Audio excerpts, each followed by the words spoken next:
Hey cruisers, I'm Sherry with CruiseTipsTV.com.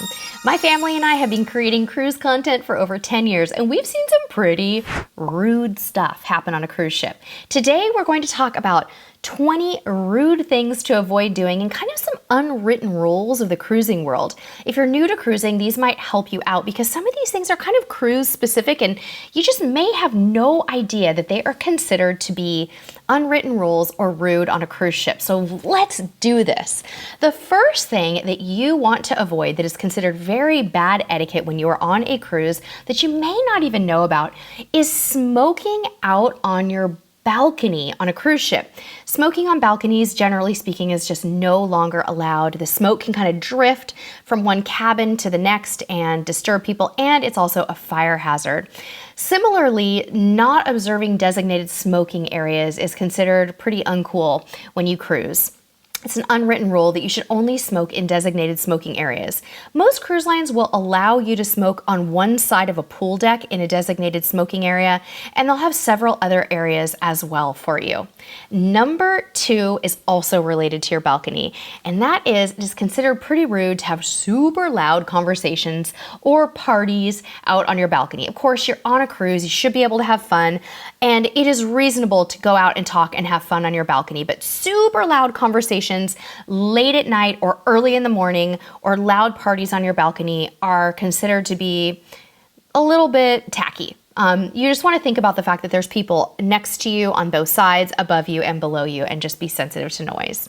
Number 3 is also related to noise, and that is it's best not to play loud music out on your balcony or by the pool. Some people will take a phone and maybe like a little travel speaker or something, and it's really not a good idea to crank up that travel speaker in a public area or at a loud volume out on your balcony. I think it's perfectly acceptable, and you'll have to tell me what you think about this down in the comments. Perfectly acceptable to listen to some soft music out on your balcony if it can't really be heard that far, but it's not really cool to do that. It's also not cool to talk on your cell phone on speakerphone or really loudly in shared areas. So if you're walking down the hall and you're making your way to dinner, it's not really cool to be carrying on a full loud conversation or a speakerphone conversation in those shared or public areas.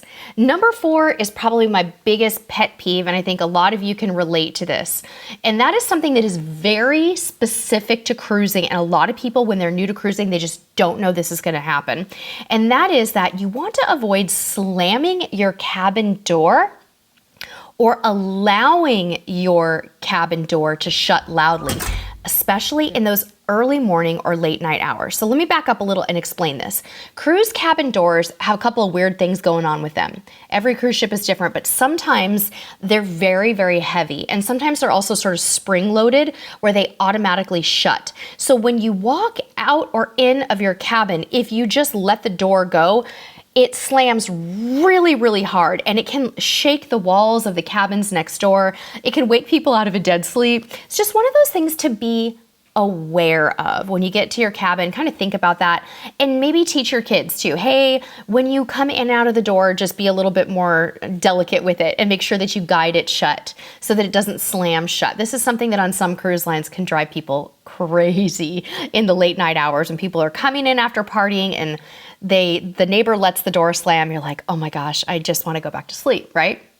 Okay, number 5 is really, really important, and that is you don't want to cut in front of wheelchair users on a cruise, especially when they are waiting for an elevator. If you pull up to a wheelchair user and they're waiting to get into the elevator, do not walk in front of them. Wait for them to get onto the elevator and be polite, and teach your kids and teens to do the same. While we're talking about elevator etiquette, this happens on land too. This isn't necessarily a cruise thing, but you guys have heard about this where when you walk up to an elevator and you're one of the people getting off and you try to get off the elevator, but people are trying to rush you. You gotta let people get off the elevator before you can get on the elevator. So when you're waiting for an elevator, those doors open, let people come off, and then you can get on afterwards. And again, teach your children to do the same thing.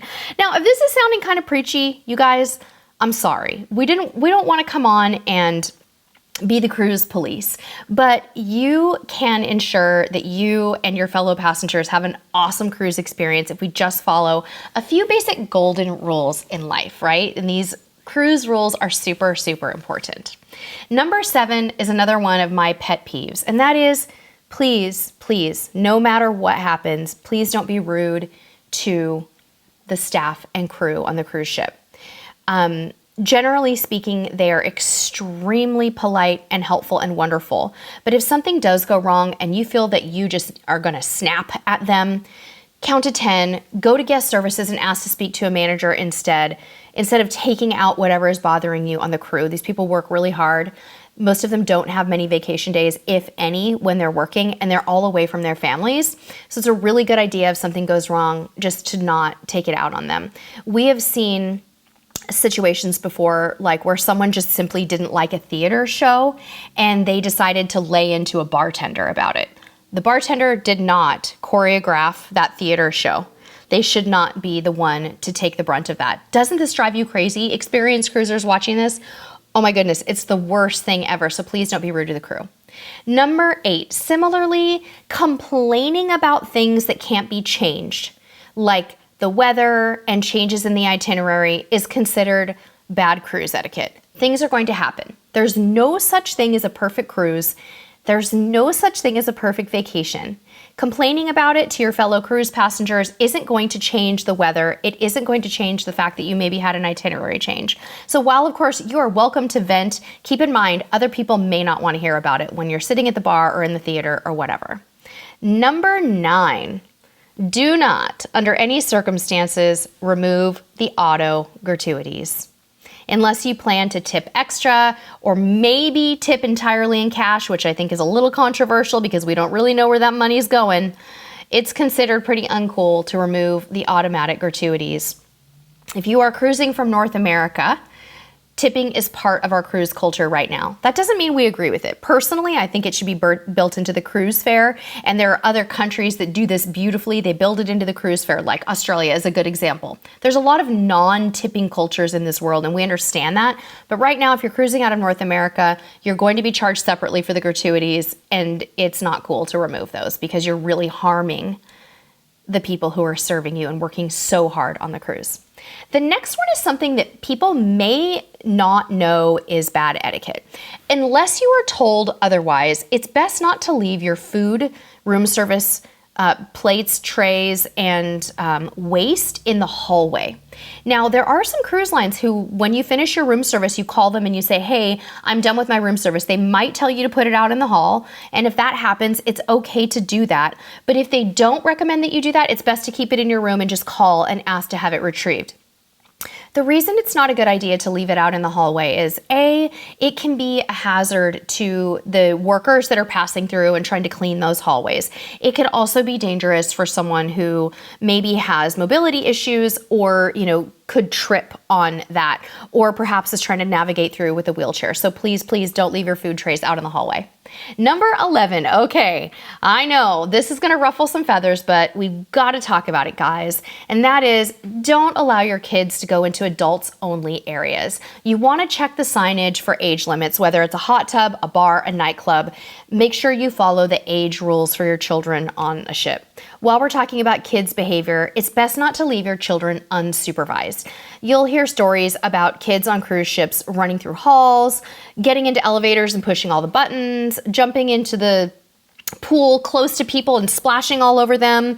You got to talk to your kids before you go on a cruise about etiquette around others, and don't leave them unsupervised if they're prone to that behavior.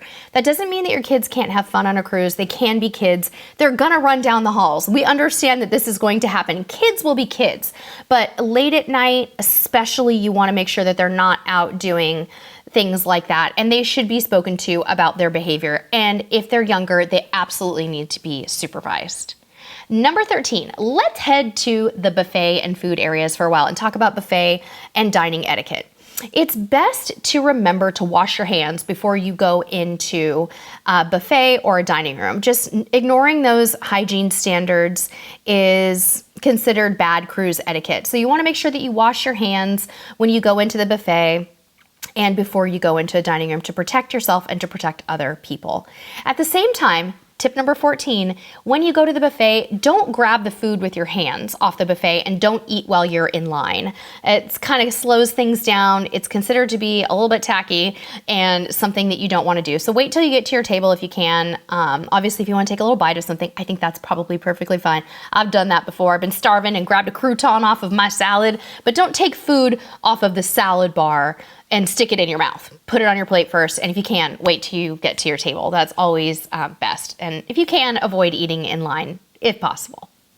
All right, next up, while you're in the buffet, also when you're in line and you're approaching the food, it's a good idea not to take too long to decide what you want and hold up the line, right? Kind of keep things moving, especially if you see a line developing behind you. I know we all like to deliberate over grabbing the perfect piece of bacon, and I do that too, but just kind of keep that pace in mind. Know that people are probably waiting, and try to make your decisions quickly and move things along if you can. If there's nobody else behind you and you want to take your time, of course, by all means, do that. Also in the buffet, if possible, try not to use a table that's larger than you need unless there's nothing else available. There may be times when that's the only table left in the buffet and there's 2 of you and you have to grab a 6 top table. That's understandable. But if you can, try not to take a table that's larger than you need. All right, we're getting down to the last few tips. We are going to move out of the buffet and out to the pool now and talk about the fact that it's not a good idea to put your stuff on pool chairs and walk away if you don't intend to use those pool chairs immediately. Of course, it's okay to take a quick dip in the pool, go for a swim, leave your towels out. But if you're just gonna go put your stuff down and leave the area, that is considered bad cruise etiquette, and there's actually a name for it. It's called chair hogging, and we don't want to be chair hogs. So if you're going to be walking away from your stuff, take your things with you and then come back and get a pool chair. And don't go out there at 6 in the morning and grab your pool chair. It's not considered to be good etiquette. And a lot of cruise lines will remove your belongings after about 30 minutes to an hour of leaving your stuff there. All right, let's move from the pool into the theater and talk about some theater etiquette for a few moments. When you are at a theater show, it's best to avoid flash photography of all kinds. Lots of cruise lines will actually allow you to take photos and video. They will. They just don't want you to use your flash because it's very dangerous for those performers. Remember, they're already performing at sea, they're having to balance, they're dealing with all kinds of other variables, so we don't want flash and light in their eyes. It's also considered rude to talk during a theater show, just like it is on land, and it's also considered pretty poor etiquette to reserve seats for large parties. Of course, if you arrive early and you want to save a seat or 2 for your immediate family or party, that's cool, but don't be reserving a whole row. That will really upset other cruisers around you. We're down to the last 2, folks. We got this. Number 19 tip is to avoid idling in hallways or sitting in stairwells. Idling in hallways meaning, you're a group of 4 and you're taking up a whole hallway and you're walking somewhere slowly and people can't get around you. This is something that's just an awareness thing. A lot of times people aren't aware that it's happening, but if you can kind of single file it out when there's people trying to get around you, that's considered to be a bit more polite. And lastly, we just want to close this list of behavioral preferences while you're on a cruise with kind of the golden rule, right? Treat others how you want to be treated. And when in doubt, just say please and thank you more than you think that you need to. That will go so far on a cruise. All right, we hope that this was a helpful list for you. Whether you're a new cruiser and you're just not too sure what to expect on a cruise, we hope that this helps you. If you're a seasoned cruiser and there's things that there's like passenger behavior idiosyncrasies that you want to share, things that drive you crazy, or maybe examples of people doing really nice things on cruises, share all that stuff down in the comments. Don't forget to subscribe if you're new here, friends. Thank you for watching, and until next time, we'll see you on the high seas. Bye-bye.